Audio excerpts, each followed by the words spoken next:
বাংলাদেশ এবং বাংলাদেশের বাইরে পৃথিবীর বিভিন্ন প্রান্তে যেখান থেকে চ্যানেল আই দেখছেন আপনাদের সকলকে সাদর আমন্ত্রণ তৃতীয় মাত্রা দেখবার জন্য। প্রিয় দর্শক, কোভিড-19 বা করোনা ভাইরাস গোটা পৃথিবীকে এক চরম উদ্বেগ, উৎকণ্ঠা, অনিশ্চয়তার মধ্যে ঠেলে দিয়েছে এবং পৃথিবী এক নতুন বিশ্ব ব্যবস্থায় প্রবেশ করছে, এটি অনেকেরই ধারণা। পুরনো ধ্যান ধারণা, পুরনো ব্যবস্থা সবটাই আমূল বদলে দিচ্ছে কোভিড-19 এবং বাংলাদেশে প্রতিদিনই আক্রান্তের সংখ্যা বাড়ছে, মৃতের সংখ্যা ওঠানামার মধ্যে আছে এবং গোটা পৃথিবী জুড়েই একই অবস্থা। কোথাও পরিস্থিতি নিয়ন্ত্রণের মধ্যে আসছে, আবার পরিস্থিতি বদলে যাচ্ছে, কোথাও পরিস্থিতি এখনো ঊর্ধ্বমুখী। সব মিলিয়ে কোভিড-19 থেকে আমরা কবে মুক্তি পাবো কেউই জানি না এবং কোভিড-19 কেবলমাত্র আমাদের মৃত্যু ঝুঁকি বা স্বাস্থ্য ঝুঁকির মধ্যেই রাখেনি, নানা অর্থনৈতিক, সামাজিক, রাজনৈতিক ঝুঁকির মধ্যে ফেলে দিয়েছে। মনস্তাত্ত্বিক ঝুঁকি, শিক্ষা ব্যবস্থা সহ সমাজের নানান ক্ষেত্রে চরম বিপর্যয়। কোভিড-19-এর নানা দিক নিয়ে এবং তার প্রভাব, ক্রিয়া প্রতিক্রিয়া, পার্শ্ব প্রতিক্রিয়া নিয়ে আলোচনার জন্য আমার সঙ্গে তিনজন অতিথি রয়েছেন আজকে। আমার সঙ্গে স্টুডিওতে আছেন একজন চিকিৎসক, চক্ষু বিশেষজ্ঞ এবং বাংলাদেশ স্পেশালাইজড হসপিটাল এবং বাংলাদেশ আই হসপিটালের চেয়ারম্যান ডক্টর মাহবুবুর রহমান চৌধুরী। আমাদের সঙ্গে ঢাকার মিন্টু রোডের বাসা থেকে যুক্ত হচ্ছেন জাতীয় সংসদ সদস্য এবং গণপ্রজাতন্ত্রী বাংলাদেশ সরকারের স্থানীয় সরকার, পল্লী উন্নয়ন ও সমবায় মন্ত্রী মোহাম্মদ তাজুল ইসলাম। আমাদের সঙ্গে নাইজেরিয়া আবুজা থেকে যুক্ত হচ্ছেন broadcast journalist Peace Chikodinaka Eze. Peace Chikodinaka Eze is an anchor of one of Nigeria's leading breakfast shows, Kakaki, on Africa Independent Television, headquartered in Abuja.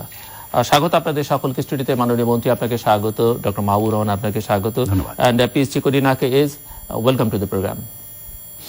Thank you very much. আমি একটু mister minister আপনাকে দিয়ে আলোচনাটা শুরু করতে চাই যে বাংলাদেশের পরিস্থিতি এখন পর্যন্ত ঠিক বোঝা যাচ্ছে না যে কোথায় আমরা অবস্থান করছি। আক্রান্তের সংখ্যা প্রতিদিনই যা শনাক্ত হচ্ছে সেই অর্থে বোঝা যাচ্ছে যে খানিকটা ঊর্ধ্বমুখী, কিন্তু মৃতের সংখ্যা ওঠানামার মধ্যে আছে। সব মিলিয়ে সরকার কিছু অর্থনৈতিক পদক্ষেপ গ্রহণ করেছে, কিন্তু আশঙ্কার কথা যেটি এখন পর্যন্ত কোনো স্থির সিদ্ধান্তে পৌঁছানো যাচ্ছে না যে আসলে কি করা উচিত।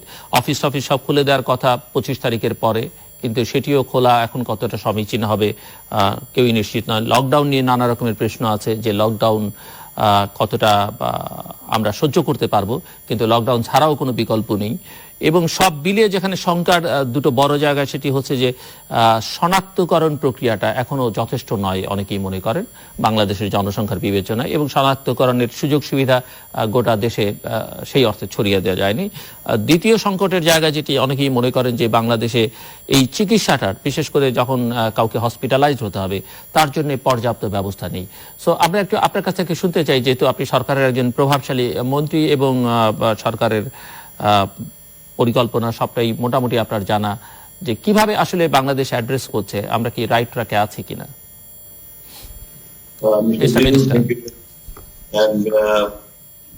Madam Chikodinaka of Nigeria, Mr. Mahbub.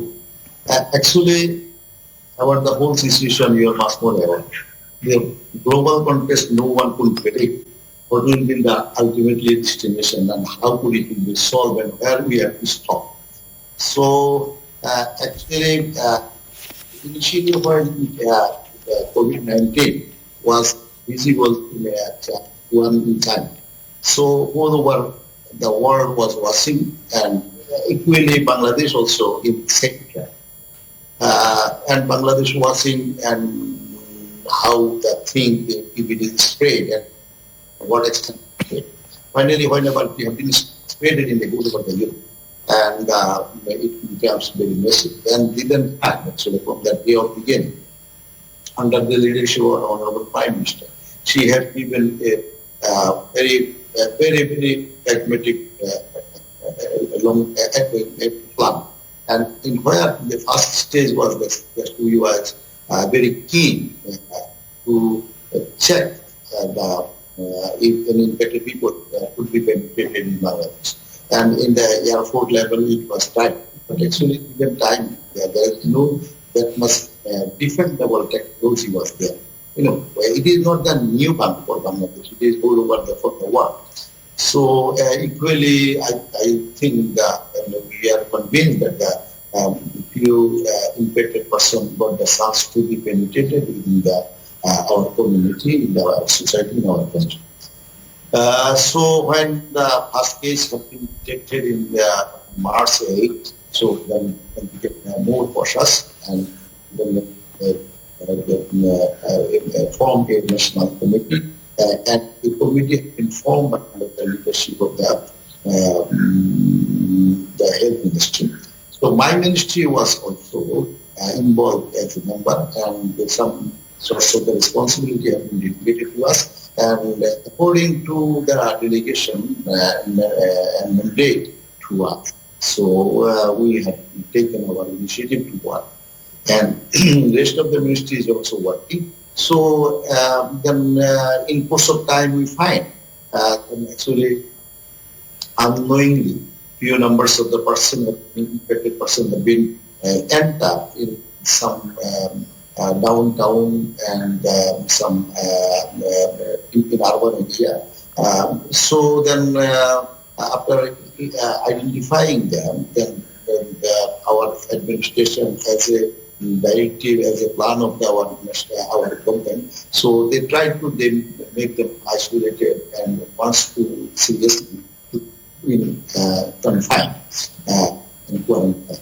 So actually it have what I believe in context of the Europe and USA, the spreading rate is not that significant in Bangladesh, but it is alarming because it is gradually increasing. So I think finally government had locked down and all the industries and mass people gathering, all the programs, even celebration of 100 years birth ceremony of Mahbubur Rahman also had been suspended, or it had been revised in some other process. So now actually a basic scenario, if you like to say, that the testing capacity and other medical facilities, actually we everybody know all over the world, no one could predict what sorts of the situation they have to face, and how much area it will cover, and what will be the ultimately situation to develop to face. So in these circumstances, actually Bangladesh gradually increases its capacity in perception process, and in terms of the treatment and testing capacity. Now the testing capacity is in comparison to the it is much more higher. So, but there is a good more number of testing labs going to be set up in outer district of Dhaka, already Chittagong and many other Sylhet and many others, and could be like into this according to the people our own Prime Minister. So this is actually the situation. I think you are much more aware. But আপনারা এখন মনে করছেন যে পরিস্থিতি এখন যেভাবে আছে তাতে নিয়ন্ত্রণে রাখা খুব একটা দুঃসাধ্য হবে না? Actually, I told you just initially, it is very difficult. You cannot say, but still it is in comparison. If you compare with Europe and you compare with USA, then our situation is much more actually in affirmative side. That is side that is appreciable. That is our growth rate of this pandemic is not that much high. So this is the issue actually.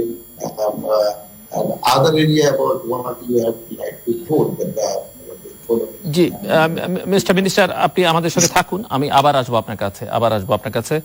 Doctor Mahbubur Rahman Chowdhury, আপনি একটু আমাদেরকে একজন চিকিৎসক হিসেবে বলবেন, এবং আমি জানি যে একাধিক হসপিটাল পরিচালনার সঙ্গে আপনি যুক্ত। সব মিলিয়ে এই করোনা আউটব্রেকের যে সিনারিও বাংলাদেশে, সেটিকে আপনি আসলে একজন চিকিৎসক হিসেবে কিভাবে দেখছেন? আমি বলবো এটা আশঙ্কাজনক পরিস্থিতি, এবং সেটা মোকাবেলায় আমাদের সর্বাত্মক চেষ্টা করতে হবে। এবং সরকার, আমরা মাননীয় মন্ত্রী থেকে শুনলাম, অনেকগুলো পদক্ষেপ নিয়েছেন, এবং আমরাও জানি যে অন্যান্য দেশের তুলনায় বেশ কত স্টেপস আমরা নিয়েছি, যেটার জন্যে আমরা কিন্তু কিছুটা হলেও স্বস্তিতে আছি। স্টেপগুলো কি? যেমন আমাদের প্রথম আক্রান্ত হন, সেটা হলো মার্চের 8 তারিখে, এবং তার 17 দিন পরই আমরা দেখলাম যে 26শে মার্চ আমরা লকডাউন করতে পারলাম। আমরা কিন্তু কম সময়ের মধ্যেই লকডাউনটা করতে পেরেছি। তারপর আমরা একটা জিনিস দেখেন যে মাস্কটা সবাই পরার একটা ব্যবস্থা আমরা নিয়েছি, এবং আজকে কিন্তু পথে কাউকেও মাস্ক ছাড়া দেখবেন না। এটাও একটা আমরা মনে করি বড় কন্ট্রিবিউশন আমাদের এটার জন্য। আর আমাদের যে ফিজিক্যাল ডিস্টেন্সিং, সেটাও কিন্তু আমরা মেনে চলার চেষ্টা করছি। আমরা যে হাত দেওয়া, আমাদের সর্দি কাশির যে শিষ্টাচার, সেটাও মেনে চলছি। এবং এখানে আপনাদেরও বড় কন্ট্রিবিউশন আছে, আপনারা মিডিয়াতে আমাদের সাহায্য করছেন এটা বোঝাবার, বলবার, এবং তার জন্যই কিন্তু আমরা স্বস্তিতে আছি। যদি দেখি ওয়েস্টার্ন ওয়ার্ল্ডের সাথে আমাদের রিজিনাল যদি কম্পেয়ার করি, তাহলে কিন্তু দেখব যে ডাটাটা কিন্তু অনেক অনেক সুস্থ। কিন্তু তারপরে বলবো যে আমরা কিছু পদক্ষেপ যদি নিতে পারতাম, যেমন ধরেন আমরা প্রবাসী বাঙালিরা যতজন চলে আসলেন, তাদেরকে যদি আমরা ঠিক সময় কোয়ারেন্টাইনটা করতে পারতাম, তাহলে হয়তো এতটা ঝুঁকিটা আমাদের পড়তে হতো না। ধরেন আবার একটা ঘটনা, গার্মেন্টস খোলা বন্ধ নিয়ে এই 18 তারিখে কতজন চলে আসলেন, তারা আবার ফেরত গেলেন। এটাও একটা ঝুঁকির মধ্যে ফেললাম। আবার 2-3 দিন আগে দেখলাম এক জানাজায় এতগুলো লোক একসাথে জানাজা পড়ছে, এবং এটা এই সময় আমরা মনে করি একদম এটা কোনো প্রয়োজন ছিল না। এবং এই ব্যবস্থাটা হয়তোবা আমাদের একটা ফেইলিওর হয়ে গেছে, যেটা থেকে আমরা বলবো যে অবশ্যই এটা যেন রিপিট না হয়, এটার দিকে আমাদের অবশ্যই তাকাতে হবে। সো কিছু ভালো উদ্যোগ আছে, আবার কিছু জায়গায় বেশ ত্রুটি আপনি মনে করছেন ব্যবস্থাপনার মধ্যে। ভালো উদ্যোগের সঙ্গে ব্যবস্থাপনার একটা দুর্বলতা লক্ষ্য করছেন আপনি। Chikodinaka, public life has become stagnant and disastrous day by day worldwide. And so far I know that around 665 have been infected, 22 died, and at least 2 are in critical condition in Nigeria. So how did you find this outbreak in Nigeria? Actually, in Nigeria, there's been a lot of hullabaloo as regards the COVID-19 pandemic in the country. Right from when we got the index case on 27th of February 2020, the government intensified effort to ensure that the spread, doesn't go wild as being speculated. But in Nigeria at the moment, there's been a federal government imposed lockdown in 2 states and the federal capital territory. The lockdown is in 2 phases. We had just finished the first phase here about last week, when the government also announced through a nationwide broadcast that there will be an extension as a way of getting more aggressive an active test case that is moving from door to door to ensure that the contact trace those who must have had contact with those infected with the virus. But predominantly, the government has been doing everything within its powers to ensure that people stay safe while this active contact tracing is ongoing. One of the things the government has also done is its ability to ensure that palliatives are, made available for the poorest of the poor. About last week or last 2 weeks, the government explained that they would expand the social net from 2.6 million to 3.6 million, an additional 1 million, thereby capturing more people into the social net and ensuring that these palliatives are intended for are gets to their doorsteps. And one other thing the government also did is working with the humanitarian affairs ministry in Nigeria at the moment, and seeing how the humanitarian ministry would also collaborate with state governments, that is across the federating units, to ensure that the palliative are evenly distributed. That is ongoing, and just to include to that also, about 17 metric tons of rice has been released from the silos across the country to ensure that people do not die hunger. You would recall that as of last year, Nigeria was ranked as the global headquarters for poverty. But the government has evenly also said that through its campaign mantra in 2019, that it is targeting at least 10 million Nigerians who will go out of poverty. More deaths are being recorded. The death toll from COVID-19 at the moment is 22, and 188 persons have so far been discharged, and the case for now is 627 confirmed cases, even though Nigeria is currently experiencing a community transmission, but that is being worked on at the moment. And the NCDC, that is the National Disease Control Commission, is also working assiduously with those at the front line, the health workers at the front line, to ensure that these people are identified, quarantined, and treatment commence immediately. Just yesterday, the PTF, that is the Presidential Task Force, announced that no more will people who have tested positive to COVID-19 or suspected cases of COVID-19, they will no longer self-isolate. But the minute they have any symptoms, they will be quarantined immediately, as well as every other person within them. That is one of the measures the government is putting in place at the moment to ensure that the spread of COVID-19 in the country is adequately curtailed. Okay, but Chikodinaka, according to defense sources, Africa to lose 200 billion USD this year due to COVID-19.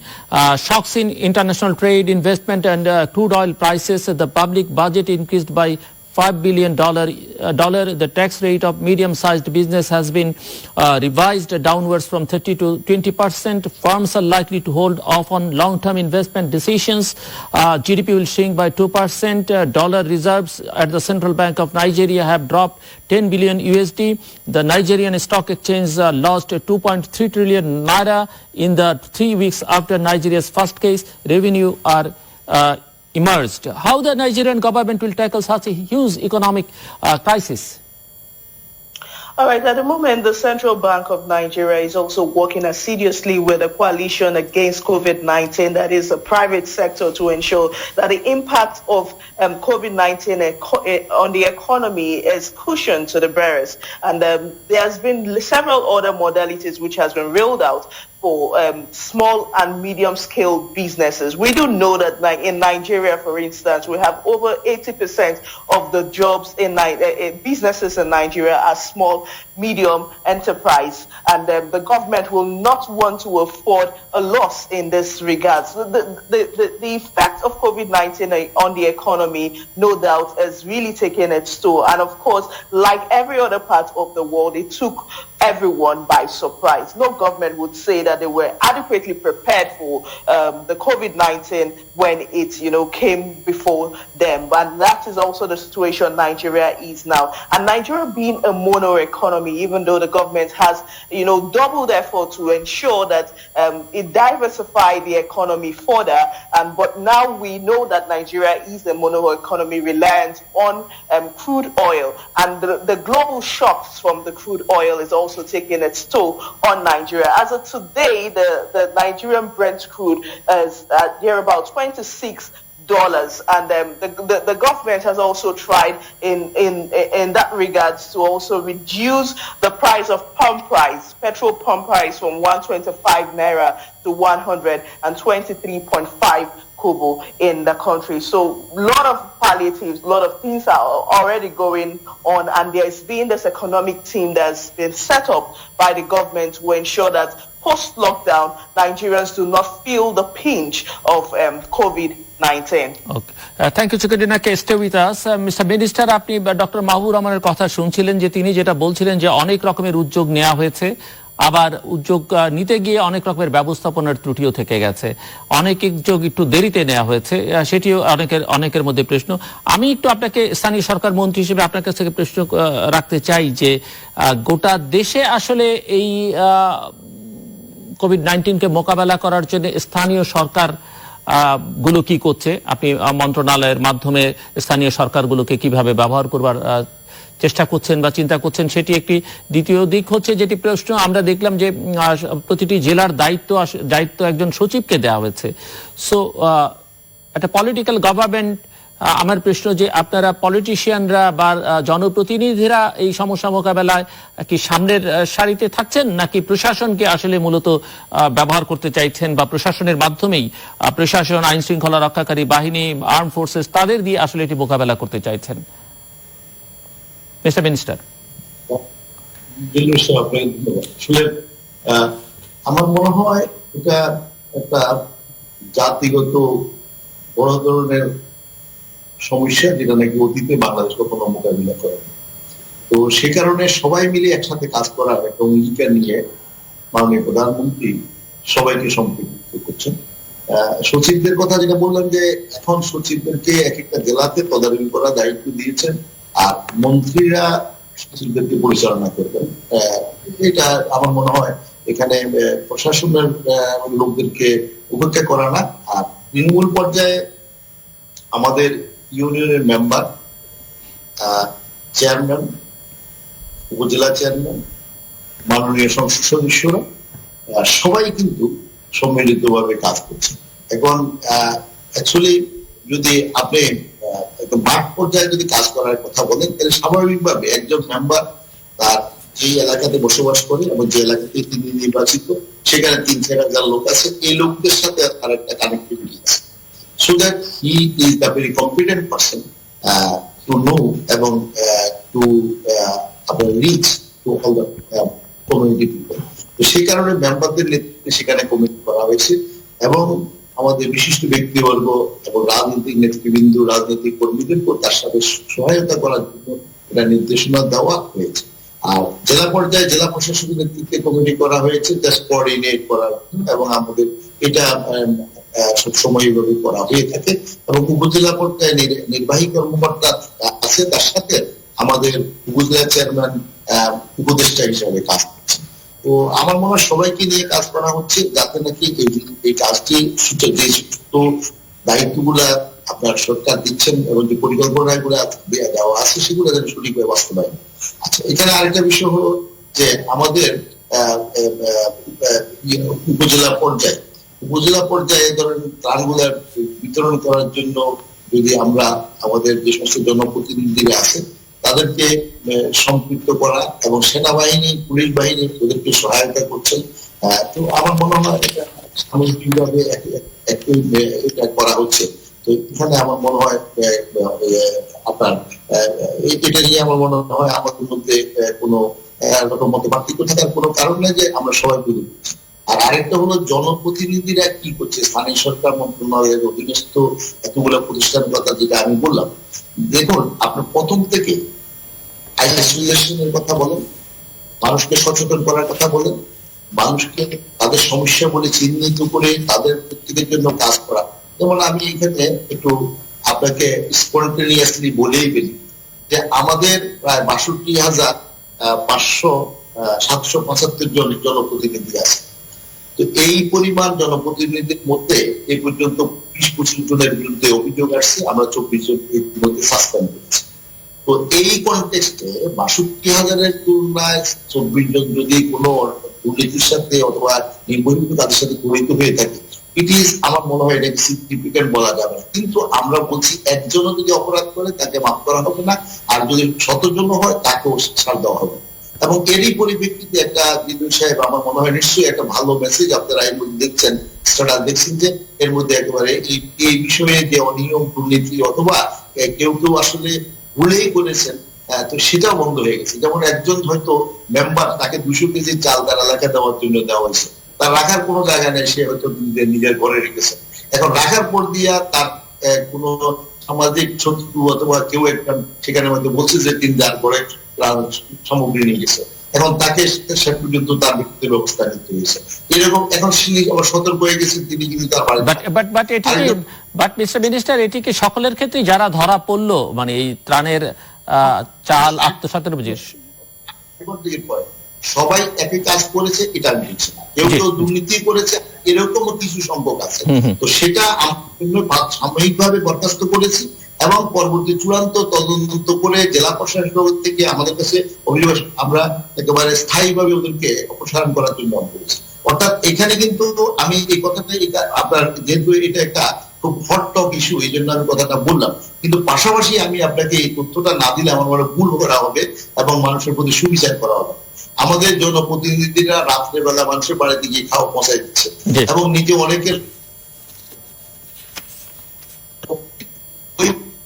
যাওয়া উচিত, যাতে করে এই যে 62,000-এর মধ্যে কয়েকজন বাদ দিয়ে বাকিরা যে এত ভালো কাজ করছে, তো তাদেরকে আমরা কি কোন রকম তাদের কোনো কমপ্লিমেন্ট দেবো না, তাদের সম্বন্ধে কোনো প্রাইজ নিয়ে আমরা করবো না, তো এটা আমার মনে হয় তাদের সুবিচার হবে না। তো সেই জন্য আমি বলছি, এবং তারা ডিমোরালাইজ হলে আসলে আলটিমেটলি আপনি আপনার কাছে এমন কোন ম্যাজিক নাই যাতে করে জনপ্রতিনিধিদেরকে বাদ দিয়ে আপনার মনে করেন যে আমরা অন্য কোনো ব্যবস্থা আউটরাইট এস্টাবলিশ করতে পারবো। এত বিশাল দেশে 16 কোটি মানুষকে আপনি যদি এখন সমস্ত সেবাগুলো না, বাট সেটাই তো হওয়া উচিত, মানে জনপ্রতিনিধিরাই করবেন, সেটাই তো স্বাভাবিক হওয়া উচিত একটা গণতান্ত্রিক সমাজ ব্যবস্থায়, রাষ্ট্র ব্যবস্থায়, কিন্তু জনপ্রতিনিধিরা কাজটা ঠিকঠাক মতো করবেন। আমি এটা এই জন্য বললাম যে জনপ্রতিনিধিদের মধ্যে কোথায় ত্রুটি বিচ্যুতি থাকতে পারে, কিন্তু সেটার জন্য ত্রুটি বিচ্যুতি আপনার যে কোনো ডাক্তারের কাছে থাকতে পারে, মিনিস্টারের কাছে থাকতে পারে, মাননীয় সংসদ সদস্য থাকতে পারে, মিডিয়ার লোকের কাছে থাকতে পারে। এখন যারাই হোক না কেন, আমরা যেমন বলেছি যে যদি ত্রাণ সংক্রান্ত বিষয় অথবা অন্য কোনো বিষয়ে যিনি দুর্নীতি করেন অথবা অনিয়ম করেন, তিনি দলীয় পরিচয়ে তাকে ট্রিট করা হবে না। ভালো কাজ করলে তিনি ভালো কাজ করেছেন এই জন্য তিনি পরিচয় যাই হোক না কেন তাকে আমরা প্রশংসা করবো, আর তিনি তার সম্বন্ধে আমাদের কমেন্ট থাকবে। আর তিনি নাকি খারাপ কাজ করছেন, তিনি যে হন না কেন তার বিরুদ্ধে আমাদের কথা থাকবে, কথা ব্যবস্থা নেওয়া হবে। তো এটা আমার মনে হয় এটা নিয়ে আমরা অনেক বেশি কথা হয়ে গেছে। তো আমি মনে করি যে যারা এত নিবেদিত ভাবে কাজ করছেন তাদেরকে আমাদের এনকারেজ করার মতন যথেষ্ট সুযোগ আছে এবং যথেষ্ট কারণও আছে। তেমনি ভাবে যারা খারাপ কাজ করেছেন তাদের বিরুদ্ধে ব্যবস্থা নেওয়া তাৎক্ষণিক ভাবে আমরা নিয়েছি। তার জন্য আমার মনে হয় এখন অবস্থাটা পরিবর্তন হয়ে গেছে। তো এটা অনেক কাজই করছেন। আমার মনে হয় এই দুঃসময় তারা সবাই জনগণের পাশে দাঁড়াচ্ছে। ডক্টর মাহবুব রহমান, একটু আপনি আমাদেরকে বলবেন যে আমি যেটি শুরুতেই বলছিলাম যে দেশে সামগ্রিকভাবে 64টি জেলা কিন্তু টেস্ট করার ব্যবস্থা কিন্তু সব জায়গায় নেই। হসপিটাল মাত্র মানে নির্ধারণ করা হচ্ছে মাত্র কয়েকটি, এবং সেটিও সারা দেশে বিস্তৃত না। তো এই জায়গাটাতে এই সংকট মোকাবেলা কিভাবে আসলে করবে যদি এটি সারা দেশে সেভাবে ছড়িয়ে পড়ে, এবং প্রাইভেট হসপিটালগুলো এখানে কি ভূমিকা রাখছে একটু শুনতে চাইব, কারণ আমরা জানি যে কোভিডের ভয়ে অন্যান্য রোগের চিকিৎসাও ঠিক ব্যাহত হচ্ছে। এবং চিকিৎসকরা ফ্রন্টলাইনে আছেন, চিকিৎসকরা আক্রান্ত হচ্ছেন, আবার অভিযোগও আছে যে চিকিৎসকরা আসলে সাহসও করছেন না, আবার একথাও ঠিক যে চিকিৎসকদের সুরক্ষার পর্যাপ্ত ব্যবস্থা করা হয়নি। সব মিলিয়ে আসলে একটু শুনতে চাই আপনার কাছে। আমরা আজকে দেখলাম যে ডেঙ্গু টেস্ট করার মতো 21টা সেন্টার আছে বিভিন্ন কোভিড, এবং আমাদের ঢাকায় যেটা আজকে টেস্ট হয়েছে তার দেখলাম 2/3 ঢাকার এবং 1/3 হলো সারা দেশে। সুতরাং সারা দেশের এই নাম্বারটা কিন্তু কম, এটাকে বাড়াতে ডেফিনেটলি হবে। এবং বাড়াতে গেলে বলবো যে এখানে গভর্নমেন্টের কাছে টেস্টটা থাকুক, কিন্তু যদি গভর্নমেন্ট প্রয়োজন মনে করেন তাহলে প্রাইভেট যে হসপিটালগুলো আছে তাদের কাছেও এই টেস্টগুলো করতে দেওয়া উচিত। এবং গভর্নমেন্ট এখানে বলতে পারেন যে এখানে কোনো বিজনেস না, একটা রেট ফিক্স করে দিলেন এবং সবাই আমরা ওই রেটেই এইটা টেস্টগুলো করব। কিন্তু আমরা শুধু তো টেস্ট না, আমাদের ট্রিটমেন্ট করতে হবে। ট্রিটমেন্ট করতে গিয়ে দেখেন আজকে খুব বেদনার সাথে কথা বলতে হয় যে আমরা আমাদের জুনিয়র কলিগ ডক্টর মঈনকে হারিয়েছি। এবং আমরা আজকে দেখলাম বাংলাদেশ ডক্টরস ফাউন্ডেশনের একটা ডাটা যেটাতে লেখা আছে যে 200 ডক্টর আক্রান্ত এবং 150 জন আমার হেলথ ওয়ার্কার আক্রান্ত। তার মানে আমাদের প্রায় 350 হেলথ ওয়ার্কার আক্রান্ত হয়েছেন, যেখানে আমরা দেখছি প্রায় 3,500 আমাদের টেস্ট পজিটিভ হয়েছে। তার মানে 10%-এর মতো হেলথ ওয়ার্কার যারা ফ্রন্টলাইন ওয়ার্কার তারা কিন্তু আক্রান্তকে। এটা একটু মনে রাখতে হবে, এটা কিন্তু একটা মেডিকেল ওয়ার, এবং এই ওয়ার মানে যুদ্ধ মানে প্রোটেকশন আমাকে লাগবে। এবং আমার এই প্রোটেকশন যদি না দিই তাহলে কিন্তু যুদ্ধে জেতার কোনো রকম সম্ভাবনাই নেই। সুতরাং তাকে আমি প্রস্তুত করে দিতে হবে। কিন্তু যুদ্ধটা যদি মনে করেন 71 সাল মহান মুক্তিযুদ্ধ, আমরা সবাই যুদ্ধে গেছি, অংশগ্রহণ করেছি, সাপোর্ট করেছি, যারা ছোট ছিলাম তারা মনে প্রাণে বিশ্বাস করেছি। এবং সেই যুদ্ধে খেয়াল করেন এখানে কোনো প্রণোদনা ছিল না। কিন্তু আমি কি সার্টিফিকেট পাবো, আমি কি বীর উত্তম বা বীর প্রতীক হব বা বীর শ্রেষ্ঠ হব, দেশের জন্য, মানুষের জন্য। এই মেডিকেল যুদ্ধটাও কিন্তু তাই।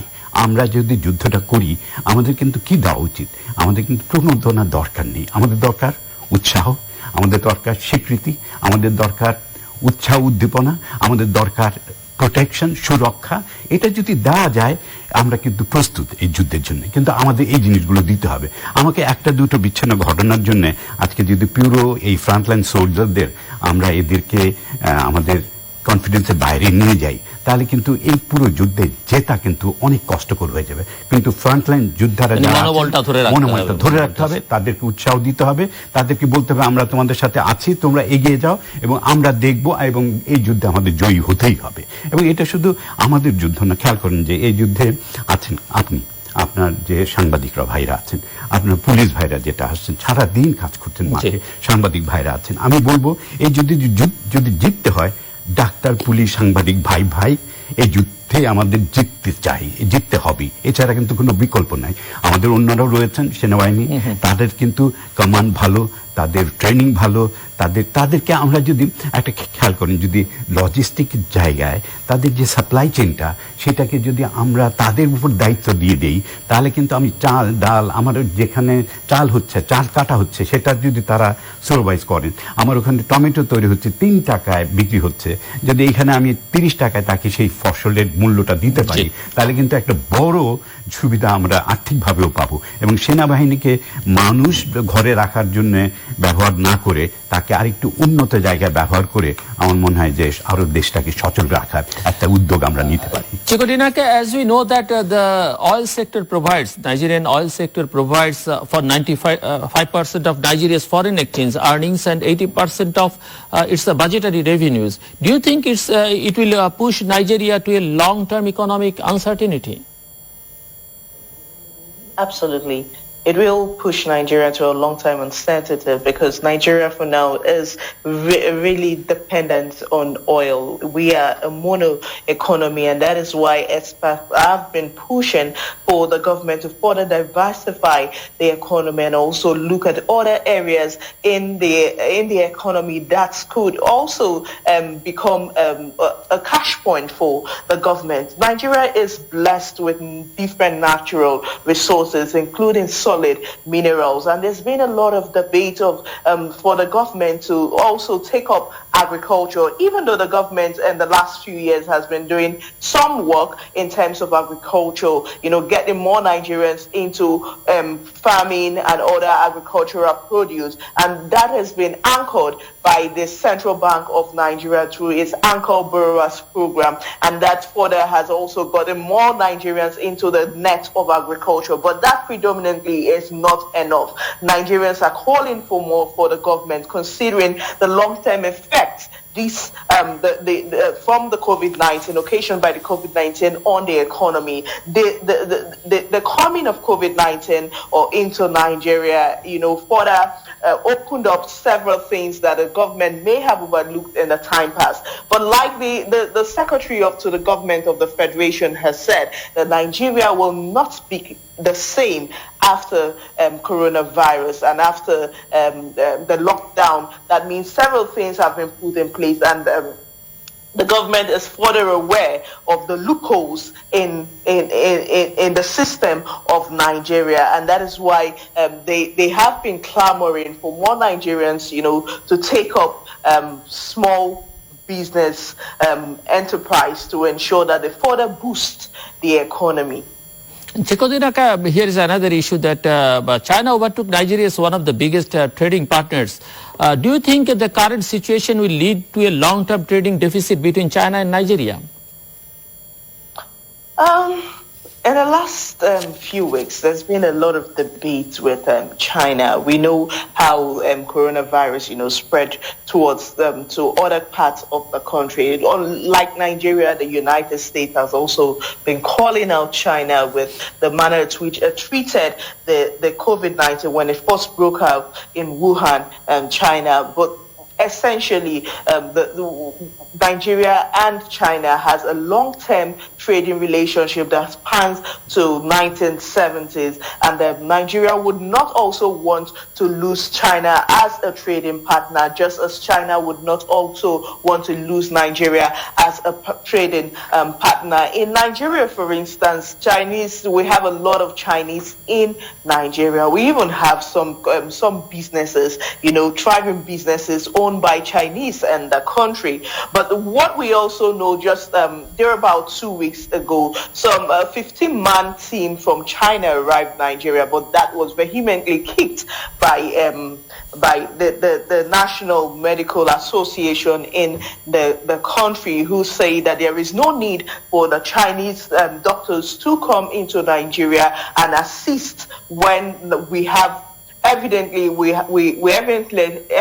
have a good number of capacity in terms of manpower in the medical field to handle the pandemic. Take, for instance, in 2015, we did not have to, import doctors from China for the Ebola crisis to be nipped in the bud. The Nigerian doctors went ahead of everything. So even though we lost some brilliant hands in the fight against Ebola, but at the end of the day, it didn't take up to 100 days before the World Health Organization declared Nigeria Ebola-free. And Nigerians believe that the capacity and the strength of the doctors in Nigeria can also do that again and again. And that is why they have continued to call on the federal government to further empower the Nigerian health system. What the coronavirus has further done is expose our public health sector, and there is no need, like the doctors are saying, for the Chinese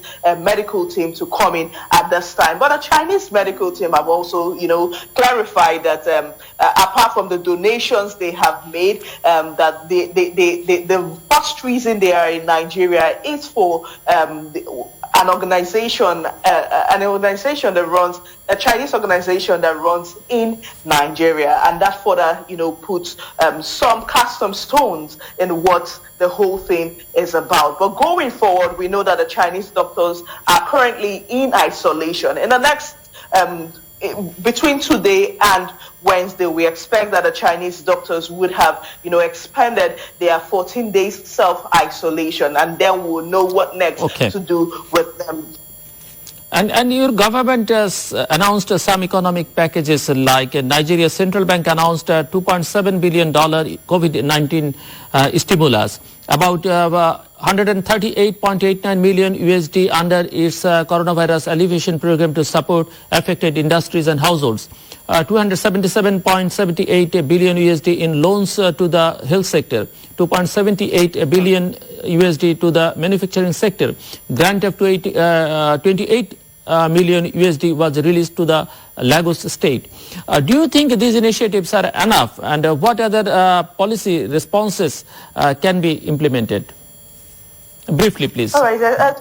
As regards the stimulus package being talked about right now, we know that Nigeria's pockets is depleting, as it were, considering the falling crude oil prices. Then that is why there's been a lot of call for the governors to further expand. And I told you earlier about the coalition against COVID-19. That's a coalition of private sectors headed by Aliko Dangote, one of Africa's richest African richest man in the country, who is from Nigeria. He's heading that coalition alongside some private sector industrialists, and the whole essence is to ensure that the stimulus package is far-reaching and also get to the vulnerable persons. And there's been a lot of cash transfer also from the side of the government under the social protection program,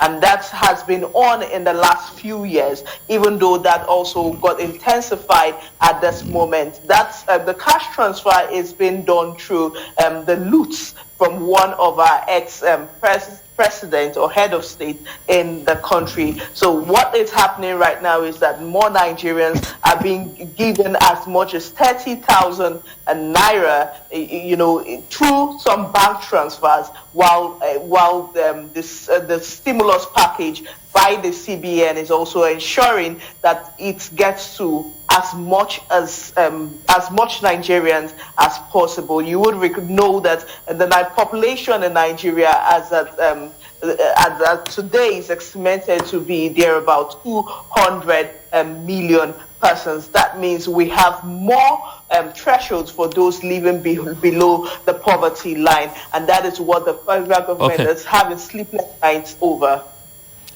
mister minister, একটু আমাদেরকে আপনি বলবেন যে আমরা তো আসলে এই COVID-19 হয়তো একটা সময় আমরা নিয়ন্ত্রণের মধ্যে চলে আসবে, কিন্তু এর যে প্রভাব থেকে যাবে বিশেষ করে আমাদের সমাজে, অর্থনীতিতে, এবং অর্থনৈতিক সংকটটা সামনে খুবই কঠিন হয়ে আসবে। রোজার মাস সামনে, ঈদ আছে, তারপরে আরেকটা ঈদ, সব পূজা আছে, তো সব মিলিয়ে আসলে সামনে যে অর্থনৈতিক সংকটটা, সেই সংকট মোকাবেলার জন্য আমরা জানি ইতিমধ্যেই প্রায় 96,000 কোটি টাকা প্রধানমন্ত্রী স্টিমুলাস প্যাকেজ ঘোষণা করেছেন।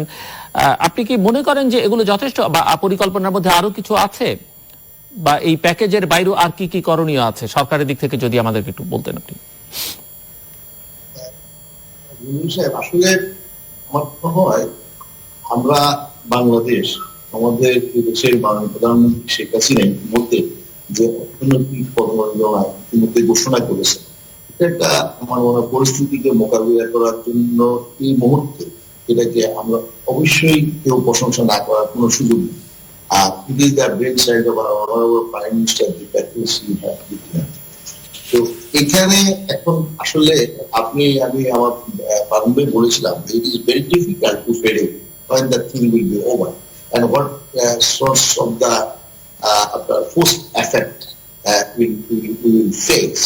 তো এই বিষয়টাকে মাথায় রেখে আসলে পরিস্থিতিকে পরিবর্তন করা হচ্ছে, পরিকল্পনা করা হচ্ছে, এবং কোথায় গিয়ে আমরা থামতে পারি এবং কোথায়, but government is very confident to face the situation with courage, with our resource, what ever we have. এবং আমাদের প্রচুর মানুষ আছে, আমাদের জমি আছে, অতএব এই জমি এবং মানুষকে নিয়ে আমরা কি করে আমাদের বেসিক ইকোনমিক যে ফান্ডামেন্টাল আমাদের এগ্রিকালচারের কথা যদি বলি, মাননীয় প্রধানমন্ত্রী কয়েকদিন আগে দেখুন একবারে কিন্তু অত্যন্ত গুরুত্বের সহিত বক্তব্যের কথাগুলো তুলে ধরেছে। আরেকটা বড় ভালো দিক আমি আপনাকে বলি, আমার মনে হয় আমাদের জানা উচিত, মাননীয় প্রধানমন্ত্রী কয়েকদিন আগে ছাত্রলীগ, যুবলীগ এবং সমস্ত বিশিষ্ট ব্যক্তিদেরকে যারা শহরে বসবাস করেন তাদেরকে আহ্বান করেছেন আপনারা গ্রামে গেছেন অথবা বাড়িতে আসেন। এখন যে ধান কাটা সিজন এসেছে, আপনারা নিজেরাও মাঠে গিয়ে ধান কাটেন। আমি আশ্চর্যজনক ভাবে আপনাকে বলতে পারি, এবং এটা আমার খুব ভালো লাগার একটা বিষয়, যে আমার নিজের এলাকাতে স্বতঃস্ফূর্ত ভাবে প্রচুর কলেজ, বিশ্ববিদ্যালয়ের ছাত্ররা তারা মাঠে গিয়ে এখন কৃষকের ধান কেটে তাদের বাড়িতে পৌঁছায় দিচ্ছে। আজকে একজন কাউন্সিলর আমাকে জানান যে 10 একর জমির ধান তারা কেটে দিয়েছে, এবং ইট ইজ রেপ্লিকেটিং এভরিওয়্যার। তো সারা বাংলাদেশের অন্যান্য পরে আমি খবর জানলাম যে অনেক জায়গা থেকে এটা করছে। অর্থাৎ এটা একটা বড় দিক। Under the leadership of the honorable Prime Minister, whole nation is more or less unified, এবং সবাই স্পন্টেনিয়াসলি কাজ করছে। তো আমি মনে করি যখন আমরা এতগুলো মানুষ আছি, আমাদের জমি আছে, আমাদের অভিজ্ঞতার অনেক অভিজ্ঞতা আছে, very recently we got the sums because of the leadership of the honorable Prime Minister, we have been graduated as a developing country. তো কিন্তু এরপরও আমাদের যেই অতীতের অভিজ্ঞতা সবগুলোকে লাগিয়ে আমরা একটা দিতে। আর একটা বিষয় হলো এখানে আমি আপনাকে এটা ইন্টারভিউ করতেই চাই যে global community also very scaring for the face of the global economy after completion of this proof. এখন এইখানে এই প্রুফ পরে কি হবে এটা নিয়ে world is still very uncertain. আমি আরেকটা বিষয় একটু আপনার কাছ থেকে শুনতে চাইবো, যে আমরা জানি যে জনসমাবেশ আসলে কোনোভাবেই কোভিড-19 এর জন্য উপযোগী কিছু না। তো সারা দেশের যে গ্রামে হাট বাজার রয়েছে সারা দেশে, এবং তার মোটামুটি আপনার নিয়ন্ত্রণে আমি জানি, সো সেটিকে এই হাট ব্যবস্থাপনা, কারণ মানুষের তো জীবন চলতে হবে, জীবন চলতে হলে বাজার লাগবে, বাজারে তারা খাদ্যদ্রব্যের জন্য, সেটি আসলে কিভাবে ম্যানেজ করা হচ্ছে বা ম্যানেজ কিভাবে করছেন? এই বিষয়টা আপনি তুলে ধরেছেন। আমরা কোনো জিনিসই আমরা আড়ালে রাখতে চাই না, ব্যক্তিগতভাবে আমি পছন্দ করি।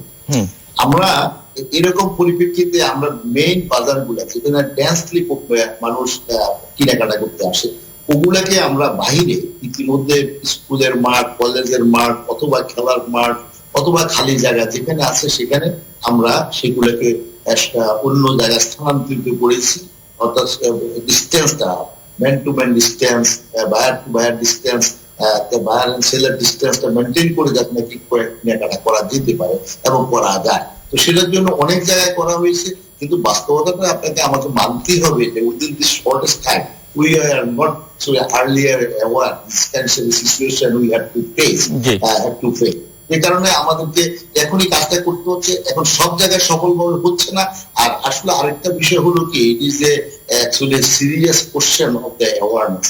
এখন জনগণকে বুঝতে হবে। এখন আমি আমার মানুষকে যত প্রেশারাইজ করে সব জায়গায় তো আমার কাছে সেটা করা যাবে না, রাইট? যায় না। তো বাট আমি মনে করি যে পিপলস আর কামিং আপ, এবং এইখানে যদিও এই কারণে বেশ কিছু ক্ষতি হয়ে যাচ্ছে, অথবা আমাদের আমরা যদি আরো কিনলি আমাদের কাজটা করতে পারতাম, অথবা কিন্তু আসলে করার জন্য বুঝার জন্য যিনি করবেন তাকে বুঝতে হবে। এখন দেখেন আমাদের অনেক পুলিশের সদস্যরা পর্যন্ত ইনফেক্টেড হয়ে গেছে, আমাদের অনেক জনপ্রতিনিধির মধ্যে কেউ কেউ they are going to be infected. এরকম একটা সিচুয়েশন আসলে আছে। সবাই কিন্তু স্বতঃস্ফূর্ত কাজ করতে গিয়ে এটা হয়েছে অথবা এরকম হচ্ছে। আমি মনে করি যে এটা আমাদের জন্য আমরা সবাই মিলে স্বতঃস্ফূর্ত সব মানুষ একসাথে কাজ করছে, এটা একটা ভালো। ডক্টর মাহবুবুর রহমান, একদিকে কোভিড-19 এর ক্রাইসিস, আমি কিছু প্রশ্ন আপনাকে করছি, যেহেতু একাধিক হসপিটাল আপনি পরিচালনার সঙ্গে যুক্ত, নেতৃত্ব দিচ্ছেন, সে কারণেই আমি এই প্রসঙ্গে মন্ত্রীর কাছেও পরে যাব। সামনে বর্ষাকাল এবং গত বছরটা আমাদেরকে ডেঙ্গু পরিস্থিতি মোকাবেলা করতে হচ্ছে, এবং এবারও সবাই আশঙ্কা করছেন যে ডেঙ্গু পরিস্থিতিটা খুব একটা সুখকর হবে না, এবং কোভিড-19 এর সঙ্গে যদি ডেঙ্গু সমস্যা যুক্ত হয় তাহলে যে পরিস্থিতিটা দাঁড়াবে সেটাকে আপনি কিভাবে দেখেন, বা এটা কি ধরনের চ্যালেঞ্জ হবে? চলছে কি বলে, আমরা কোভিড-19 চলছে, এর সাথে যদি ডেঙ্গু এসে যোগ হয়, খেয়াল করেন, তাহলে এর ব্যাপকতাটা কিন্তু বিশাল হয়ে যাবে। আমরা যদি গত বছরের একটা স্ট্যাটিস্টিক্স দেখি, প্রায় 1,02,000 মানুষ হাসপাতালে ভর্তি ছিলেন, তার মধ্যে প্রায় 250 মানুষ মারা গেছেন, এবং দুঃখের সাথে বলছি সেখানেও প্রায় 15 জন চিকিৎসকও মারা গেছেন। এবং এই একটা পরিস্থিতি, এই পরিস্থিতির সাথে যদি আবার ডেঙ্গু যোগ হয় তাহলে এর ভয়াবহতা অনেক অনেক বড়ভাবে দেখা দেবে। এই জন্য আমাদের এখন থেকে সেটার ব্যাপারেও একটা সিদ্ধান্ত নিতে হবে। আমাদের সিটি কর্পোরেশনকে অ্যাক্টিভ হতে হবে, আমাদের ডাক্তার এবং হসপিটাল এবং অন্যান্য স্বাস্থ্যকর্মীদেরও এই ব্যাপারেও কিন্তু আমাদের সচেতনতা বাড়াতে হবে। এবং শুধু এটা না, কারণ ডেঙ্গু আর যদি বলি কোভিড-19, এটা দুটো ডিজিজ, সাথে আমার কি আছে, এই যে স্ট্রোক হচ্ছে, আমার হার্ট ডিজিজ হচ্ছে, আমার লাংয়ের নিউমোনিয়া হচ্ছে, আমার লিভার ডিজিজ হচ্ছে, আমার কিডনি ফেলিয়ার হচ্ছে। এই চিকিৎসাগুলো তো চলতে হবে, এবং চলতে হলে আমরা কিন্তু কোভিড আবার নন কোভিডকে মিক্স আপ করতে পারবো না। এখন যেটা, কারণ যেটা চিকিৎসা করতে গিয়ে একসাথে, তাহলে কিন্তু তাকে আরো বিপদের ঝুঁকির মধ্যে ফেলে দেবো। এই জন্য যে হাসপাতালগুলো কোভিড করবে তারা কোভিডই করবেন, যারা কোভিড করবে না তারা কিন্তু অন্য রোগীগুলো, আরো 100 রোগ আছে সেগুলোকে চিকিৎসা দিবেন, কারণ সেগুলোরও তো নিয়ে আমাকে সেই রোগীদের বাঁচাতে হবে, সেটা নিয়ে এগোতে হবে, এবং সেটা অবশ্যই আমাদের জন্য দরকার হবে। আর কিন্তু আসার কথা হলো, খেয়াল করেন যে আমরা প্রায় এই রিজন, বাংলাদেশ, ইন্ডিয়া, পাকিস্তান, শ্রীলঙ্কা, যদি মালয়েশিয়া এবং সিঙ্গাপুর ধরি, 200 কোটি লোক, তার মধ্যে আক্রান্ত হয়েছে কিন্তু আমরা মারা গেছে কিন্তু মাত্র 1200, মাত্র 1200, 200 কোটি লোকের মধ্যে 1200। আর ওখানে দেখেন আমরা ইউরোপে প্রায় 1 লাখের উপরে, এবং ইউএসএতে আজকে দেখছি প্রায় 42,000-এর উপরে। সুতরাং আমরা একদিক দিয়ে বোধহয় ভালো আছি। ভালো কেন আছি জানি না, হয়তো কিছু স্পেকুলেশন আসবে, কারণ MIT-র একটা স্টাডিতে দেখা গেছে যে এই ভাইরাস বেশি সংক্রমিত হয় যে যদি টেম্পারেচার থাকে 17 থেকে 3 ডিগ্রি পর্যন্ত, কিন্তু সেটা থেকে আমরা কিন্তু দূরে আছি। এই ভাইরাস, আমরা আরেকটা জিনিস বলি যে দেখা যাচ্ছে যদি ভ্যাকসিন দেওয়া থাকে, BCG অথবা পোলিও, তাদেরও বলা হচ্ছে যে এটা চান্সটা কমে। আর আমরা কিন্তু সবসময় খেয়াল করেন এই ময়লায়, এই নোংরায়, এই খেয়ে অভ্যস্ত, আমাদের কিন্তু নিজস্ব একটা ইমিউনিটি ডেভেলপ করেছে, যেটাও কিন্তু আমাদের হেল্প করতে পারে। তবে সবগুলাই অনুমান করা, কারণ এখনো রিসার্চ কিন্তু বেসলাইন রয়েছে, রিসার্চ হলেই আমরা বলতে পারবো যে এটা কোনটা সঠিক। কিন্তু এর জন্য একটা জিনিস বলতে চাই, আমরা ওই দেশের মতো যেহেতু এত নাম্বারে নাই, আমরা এতটা আতঙ্কিত হব না, কিন্তু আমরা ডেফিনেটলি সচেতন হব, এবং যাতে এটা আমরা আটকাতে পারি। Chikodinaka, Nigeria spends only 3.7% of its GDP on healthcare. That is not even satisfying. Moreover, Nigeria still relies on external stakeholders for many aspects of the provision of medical services. Do you think the government should be more careful regarding public health issues? Those are global issues, and how this situation can be improved in the future? All right, like you have rightly said, Nigeria does not spend as much as expected on the health sector. In the 2020 budget, just there about 41 billion naira was allotted for health care in Nigeria, and that is indeed a very, very worrisome and indeed of much concern to as many Nigerians as possible. You would also know one of the futures in the recent years in Nigeria is the fact that the rich in Nigeria tend to patronize Western healthcare system. They tend to, travel all the way to get healthcare treatment, and that is why healthcare political watchers as well as social watchers have begun to say perhaps there is a positive side to the coronavirus pandemic, because it further opened up that loophole, and of course it drew the government's attention to the decay in the public healthcare system in the country. And going forward, like the federal government had promised, is that with what has happened, the federal government has got to know that there is a lot lacking in the public healthcare system, and they have also promised through the presidential task force team on COVID-19 that Africa News reported Nigeria plans to create 1.39 billion USD coronavirus fund to strengthen its healthcare infrastructure to tackle the virus. Do you think this fund will be utilized properly to upgrade healthcare facilities? Well, there's the civil society group are on this, and there is also one of the civil society groups which is currently monitoring the expenditures from the budget of coronavirus, and of course some of the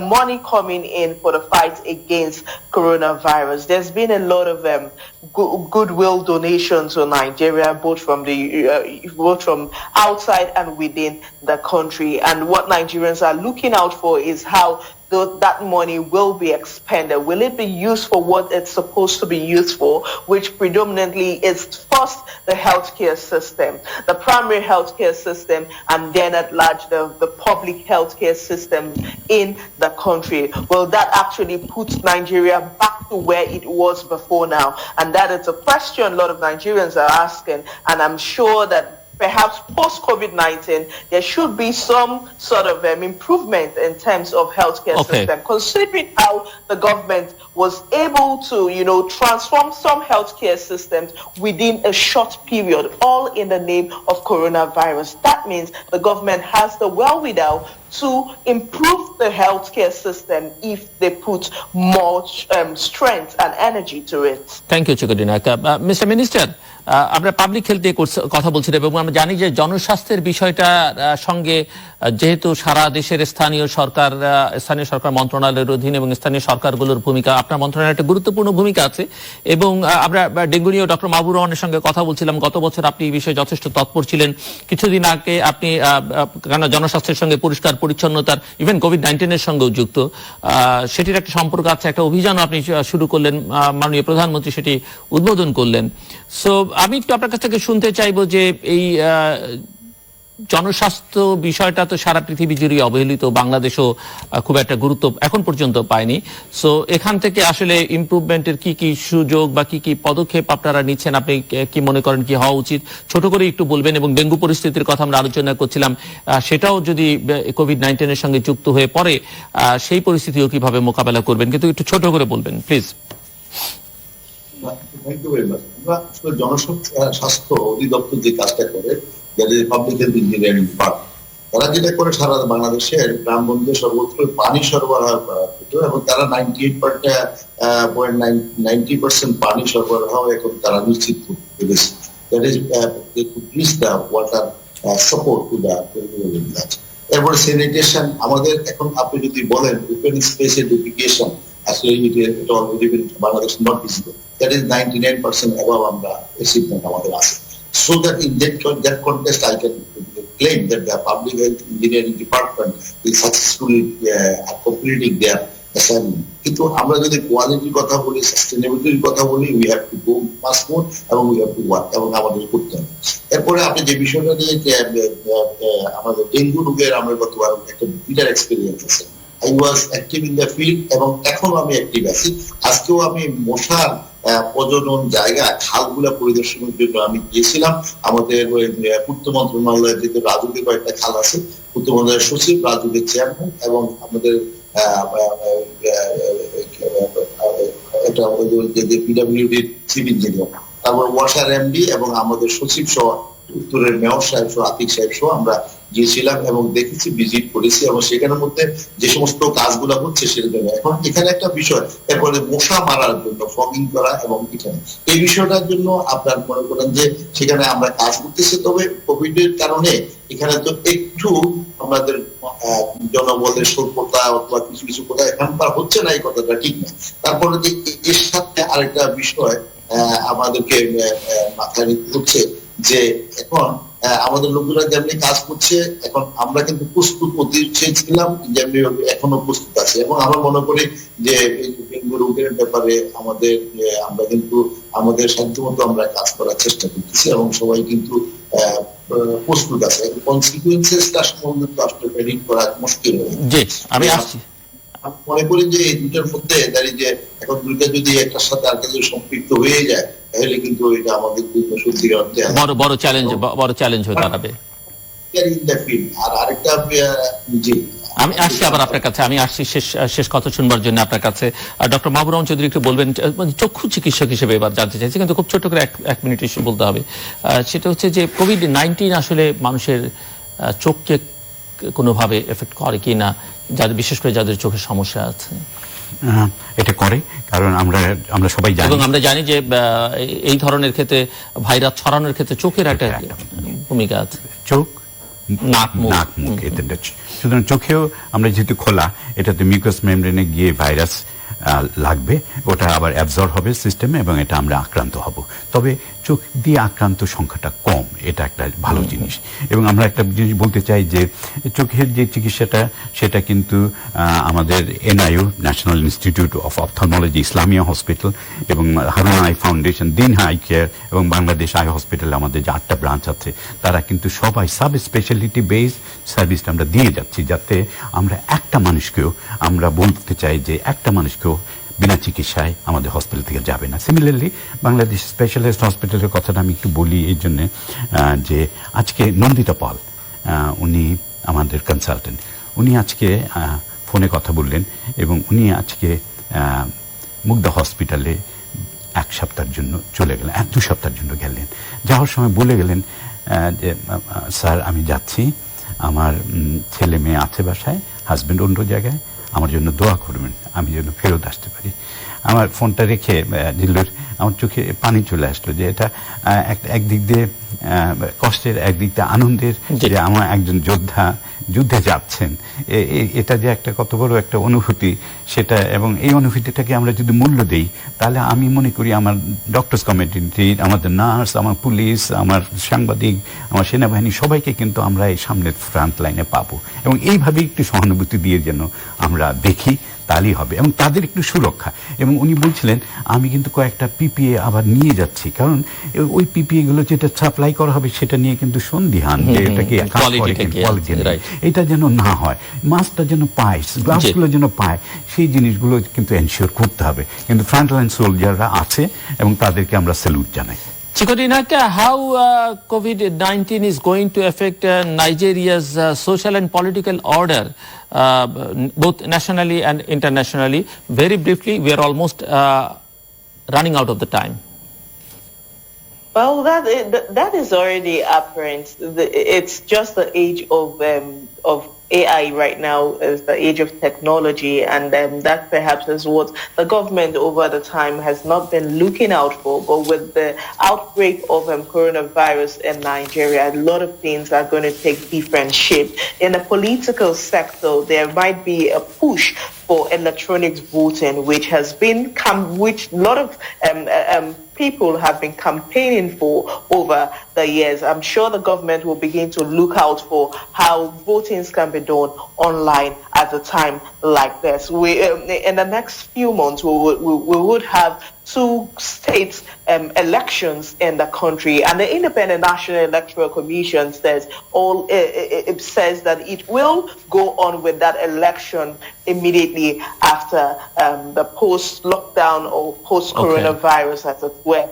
So a lot of things will change. As regards the social relations of people right now, there's been a change of orientation.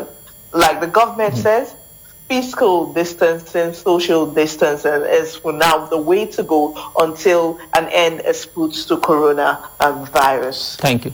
Thank you. Mr. Minister, final remarks. একবারে শেষ প্রান্তে আমরা। এখানে আমি আপনার এই বিষয়ে আপনার মাধ্যমে একটা যে বলতে চাই, আসলে এডিস মশা ডেঙ্গুর যে মশার কারণে যে ক্রিয়া, সেই এডিস মশার 5% কিন্তু আমাদের বাসা বাড়িতে জন্ম, আর 5% হলো সেটা কিন্তু টিকে না বাইরে।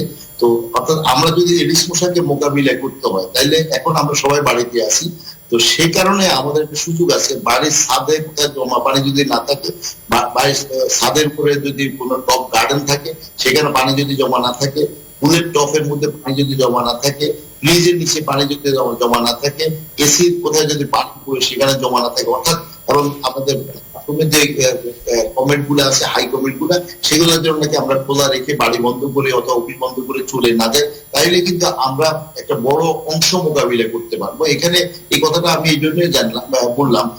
আসলে বিষয়টা হলো যে সচেতনতার অর্থে খুব ভালো কথা বলেছেন আপনি। জি, এটা আসলে আমাদেরকে অ্যাওয়ারনেস এর কারণে করতে হবে, যার জন্য আমি গতকাল অফিসে গিয়েছি এবং একটা অ্যাওয়ারনেস প্রোগ্রাম আমরা যেন নাকি আপনাদের মিডিয়ার মাধ্যমে জনসাধারণকে কাছে ডিসেমিনেটেড করতে পারি, এটার জন্য একটা প্রোগ্রাম গতকাল আমি অনুমোদন দিয়েছি। আমরা আশা করি ধন্যবাদ জনগণ বিলম্বে আরো বেশি করে সচেতন হওয়ার সুযোগ, জানার সুযোগ হবে। যে জানাটা আমি নিজেও জেনেছি, আপনিও জেনেছেন, কারোর জন্য এই জানাটার জন্য আসলে কাউকে আমরা জন্য দোষারোপ করি না। আমরা মনে করি যে সবাই কাছে আমাদের নতুন নতুন সমস্যা আছে, নতুন নতুন সমস্যা আমরা জানছি, আমিও জানছি, আপনিও জানেন, আমরা সবাই মিলে কাজ করব, ইনশাআল্লাহ বাংলাদেশের যে কোনো পরিস্থিতি আমরা মোকাবিলা করব। ধন্যবাদ mister minister. Doctor Mahbubur Rahman Chowdhury, Peace Chikodinaka Eze এবং মিস্টার তাজুল ইসলাম, অনেক ধন্যবাদ এই আলোচনায় অংশ নেবার জন্য। Chikodinaka Eze, thank you very much, thank you for being with us. দর্শক, আমরা কথা বলছিলাম কোভিড-19 বা করোনা ভাইরাস নিয়ে। প্রধানমন্ত্রী বলেছেন গতকাল যে বাংলাদেশের প্রধানমন্ত্রী এপ্রিল মাসটা কিন্তু খুবই কঠিন সময় এবং পরিস্থিতি নিয়ন্ত্রণের মধ্যে সেটা যেমন এখন বলা যাবে না, পরিস্থিতি উন্নতির দিকে সেটাও বলা যাবে না, এবং গোটা পৃথিবীর পরিস্থিতিটাই আসলে ইতিবাচক নয়। কাজেই আমরা চাইবো যে এই পরিস্থিতি মোকাবেলার জন্য এখন যেটা দরকার সেটা হচ্ছে ঘরে থাকা এবং ঘরে থাকা।